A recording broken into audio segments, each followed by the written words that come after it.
कभी ऐसा हुआ कि सब दरवाजे बंद हो जाएं और आपको लगे कि अब तो कुछ भी नहीं हो सकता, मैं क्या करूं? तो ऐसा मेरे साथ भी हो चुका है, लेकिन फिर एक चीज़ ने सब कुछ बदल के रख दिया। आज मैं आप लोगों के साथ वही डिस्कस करूंगी और साथ साथ आप देखते जाइए कि आज हमारा हलवा पूरी का नाश्ता हो रहा है। इसके बाद जो कुछ होगा आज के दिन में वो आपके साथ शेयर करूंगी, आप देखते रहिएगा। और आज इसी टॉपिक पर हम लोग बात करेंगे। अस्सलामुअलैकुम या आलुल ईमान, आप लोग कैसे हैं? ठीक ठाक है, खैरियत से हैं?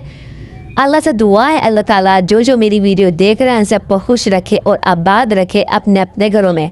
आज मैं आपसे अपनी ज़िंदगी का वो वक्त शेयर कर रही हूँ कि वो एक ऐसी हकीकत थी जिसको मैं भूल नहीं सकती। मेरा अच्छा खासा एक घर था, जब मेरा घर टूट चुका ना, तो बस वो दिन आज भी याद करूँ तो मुझे बहुत रोना आता है।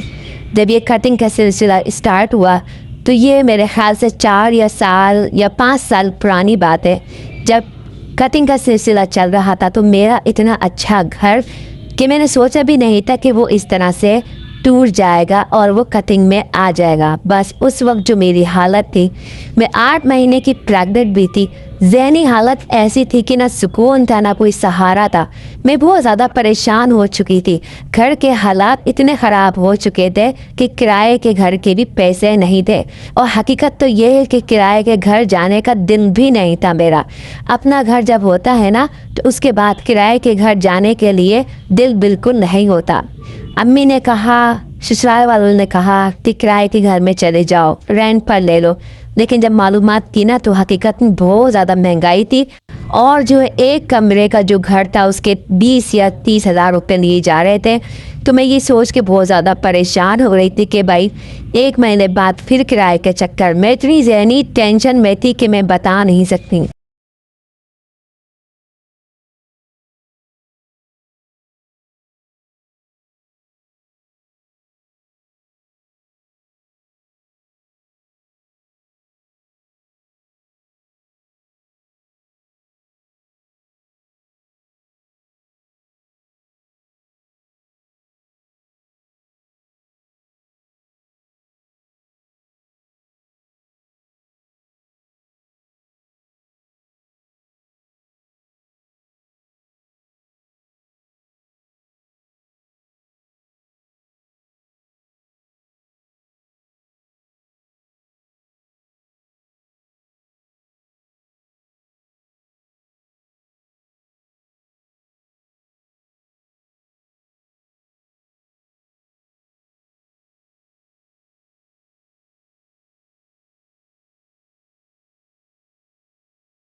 मैंने इस घर को लेने का सोचा, लेकिन पैसे कुछ भी नहीं थे। और वही घर जो मुझे पसंद था ना, अल्लाह ने मुझे वही घर अता कर दिया। और सिर्फ घर ही नहीं, उसके पैसों का बंदोबस्त भी कर दिया। और जहाँ से मैं सोच भी नहीं सकती थी, अल्लाह की कसम, वहाँ से मुझे पैसे मिले। मैं कोई ये एक टॉपिक या कोई कहानी नहीं सुना रही हूँ, ये सच्ची हकीकत है। जब आपके पास 1 रुपया ना हो ना और आप घर का सोचेंगे तो सब हंसेंगे, सब मेरा मजाक उड़ा रहे थे। लेकिन मेरे दिल में ये था कि नहीं, मुझे अपना घर करना है, मैं किराए के घर पर नहीं जाऊंगी। बस मैंने अपने शोहर से कहा कि घर की मालूमात करो, बाकी अल्लाह मालिक। मैंने ये तस्बीह पढ़नी शुरू करी। यकीन करें, मैं अल्लाह की कसम खा के कह सकती हूँ कि मैं झूठ नहीं कह रही हूँ। ये दुआ मैंने पढ़नी शुरू करी सुबह शाम। क्या मैं तो बस हर वक्त ये पढ़ रही थी। ये दुआ मैं आपको बताऊंगी, वो मैंने जब विदित उसका शुरू किया ना, तो यकीन करें घर वाले ने घर देने का भी इरादा कर लिया। और जहाँ जहाँ से मैंने बात करी वहाँ वहाँ से पैसे आने शुरू हो गई, पेमेंट दे दी, बयाना हो गया, घर की चाबी मिल गई। यकीन करें 1 महीने बस मैंने ये करा और चाबी मेरे हाथ में। 1 महीने बाद घर की पूरी अदायगी देने के बाद मेरे हाथ में चाबी और मैं अपने घर में शिफ्ट हो गई थी।